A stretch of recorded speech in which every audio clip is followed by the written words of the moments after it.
Leafs Nation, the atmosphere in Toronto is changing, and not just on the ice. Two completely different stories are stirring things up in the blue and white locker room. One involving a young talent who might be on his way out, and another about a return that warmed every heart in the team. These are moments that show the human side of hockey, decisions, comebacks, and the strength of a group that refuses to give up. So here's what you should do. Leave a like and subscribe to the channel. Here, we live and breathe the Maple Leafs. Every rumor, every practice, every win, and every comeback. When you like and subscribe, you help strengthen this community of fans who carry the blue and white in their hearts. Join us, because what's happening right now could change the course of the season. News 2. This Monday brought something different to the air, and it wasn't just the sound of the ice being scraped at the Ford Performance Center. For the first time in more than a month, Joseph Woll was back with the group, and the moment he stepped onto the rink, the atmosphere changed completely. Laughter, hugs, and a collective sense of relief filled the practice. "It was amazing," said Anthony Stolarz, who carried the Toronto Maple Leafs net for 7 of the team's first 9 games this season. "Just seeing his contagious smile, him stepping in, and the goalie's hugs coming back, we were talking about how much we missed those goalie hugs." Woll didn't speak to the media, but his mere presence said plenty. Since September 23rd, the 27-year-old goaltender had been away for undisclosed medical reasons. General Manager Brad Treliving made it clear, the focus now is to get him back into game shape. After missing all of training camp, the plan is for a conditioning stint with the Toronto Marlies in the AHL before returning to the NHL. "First of all, it's great to have him back," said Treliving. "I'm not going to get into details about the reason for his absence. We'll let Joe speak when the time is right. Now it's just about letting him adjust, and when he feels ready to talk, he certainly will." Woll last played in Game 7 against the Florida Panthers during the second round of the playoffs in May. Since then, both the team and fans have been waiting for his return. The GM explained that Woll has been skating every other day, and although he will officially be eligible to come off long-term injury reserve this Saturday, he will not be ready by then. "We have a date set, but everything depends on how he feels," Treliving added. "Joe is an important part of our team, but we're not going to rush it. It'll happen when he's truly ready to compete." With a roster full of veteran leadership, Woll knows he's not alone. John Tavares, who is just 1 goal away from reaching the historic 500 career mark, emphasized the importance of balancing support with respect for a teammate's space. "I think he just wants to be with the group and be himself," Tavares said. "We don't need to treat him any differently." Morgan Reilly, the longest tenured player on the team, spoke about the strength of unity in the locker room. "You want to support everyone throughout a career or a long season or whatever it may be," he said. "We all go through tough times. Playing a team sport is about being there for each other." But perhaps no one felt more relief than Anthony Stolarz. At 31, the goaltender was thrown into an unexpected situation. He became the full-time starter, and the strain was visible. He had never played more than 33 games in an NHL season, but he was on pace for 63.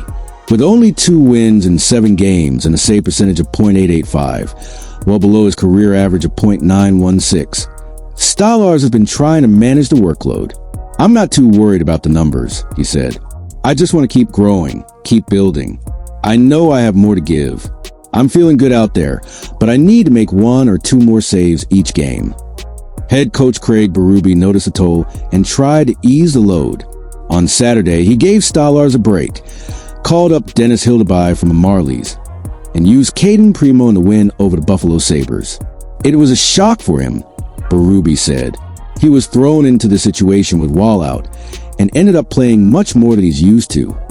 With the Toronto Maple Leafs currently sitting at 4-4-1, the team continues to search for consistency. Woll is still far from returning to games, but just seeing him smiling on the ice seemed to reignite something in the locker room. Hope. Because in the end, this return isn't just about stats or rosters. It's about humanity, about camaraderie, about the kind of energy a player brings when coming back from a tough time. And if there's one thing the Maple Leafs locker room showed today, it's that no one fights alone. News 1. Leafs fans and Hawks fans, get ready, because the ice might heat up before the first face-off of the 2025-26 season.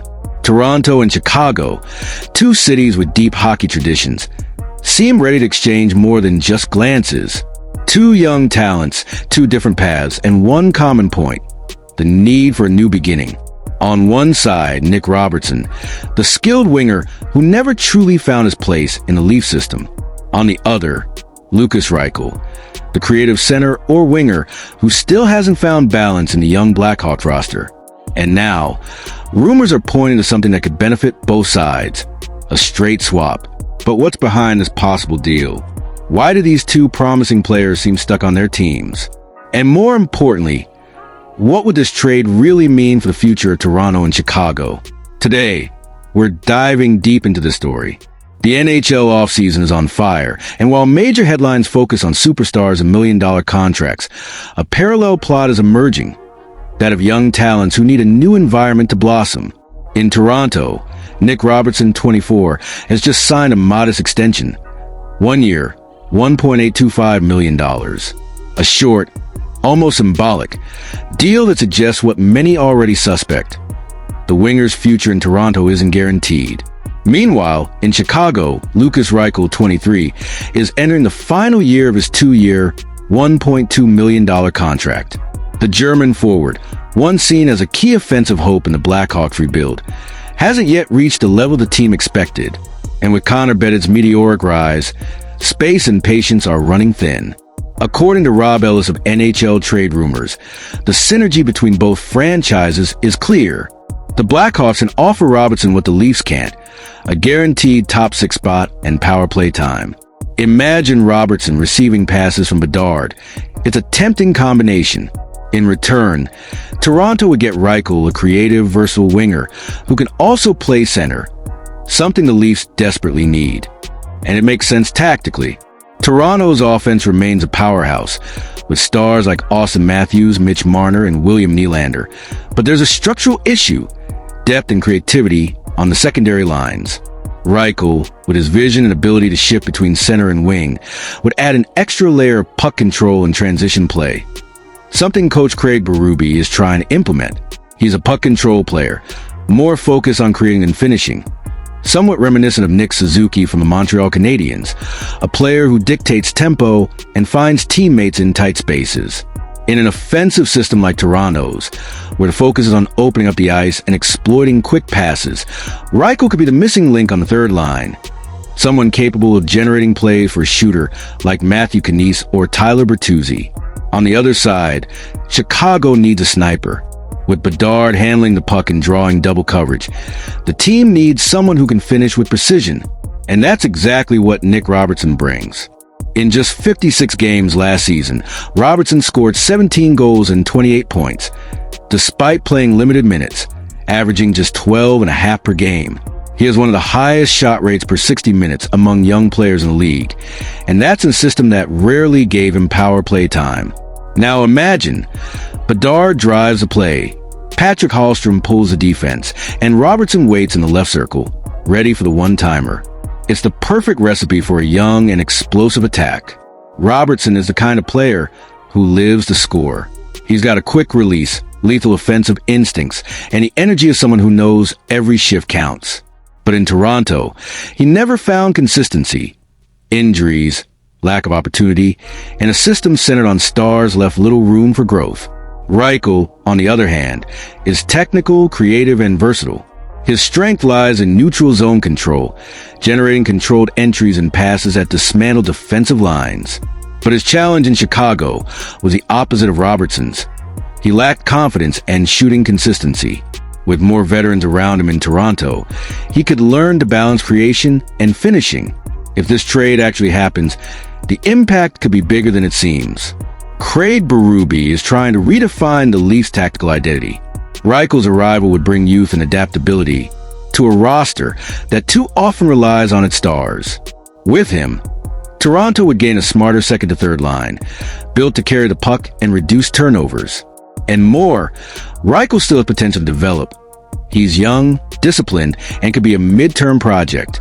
In Chicago, adding Robertson would accelerate their offensive rebuild alongside Bedard. He'd be the young star's first natural partner, a pure finisher who understands short passes and transition timing. The Hawks could use Robertson both at 5 on 5 and on the secondary power play. And if he finds rhythm, it's not far-fetched to say he could score 25 to 30 goals per season. Behind the scenes, sources in the Western Conference confirm that other teams have checked in on Robertson, but Toronto seems more interested in NHL-ready players than draft picks. That gives Chicago an edge. For the Leafs, this would be an equal value trade. 2 prospects looking for reinvention. For the Hawks, it would be an immediate offensive boost with low cost and high upside. And that's where the drama of modern NHL lies. Young talent are often victims of their own systems. The pressure for quick results in big markets like Toronto is brutal. Sometimes, success is simply about being in the right place at the right time. So, Leafs Nation, Hawks fans, could we be about to witness one of the smartest trades of the season? 2 young players overflowing with talent, who just need a new stage to prove their worth. Robertson needs minutes. Reichel needs structure. And both need confidence. In the end, maybe this trade isn't just about hockey. Maybe it's about second chances. And that's exactly why, in the NHL, rumors are never just rumors. They're often the beginning of a new story. Leafs Nation, this is a moment for reflection and for hope. On one side, a young talent who might need a new beginning to flourish. On the other, a beloved goaltender returning toward the blue and white after a difficult period. Different stories, but sharing the same spirit. To fight, to restart, and to believe in the team. So you know what to do. Leave a like, subscribe to the channel, and comment below what you think about these 2 chapters of the season. Do you believe a trade could change the Leafs' direction? And what does it mean to you to see such a beloved player return to the ice? Every like and every comment helps this community grow, showing that the blue and white heart beats strong across every corner of Canada. Here, it's fans talking to fans. No filter, no script, just passion.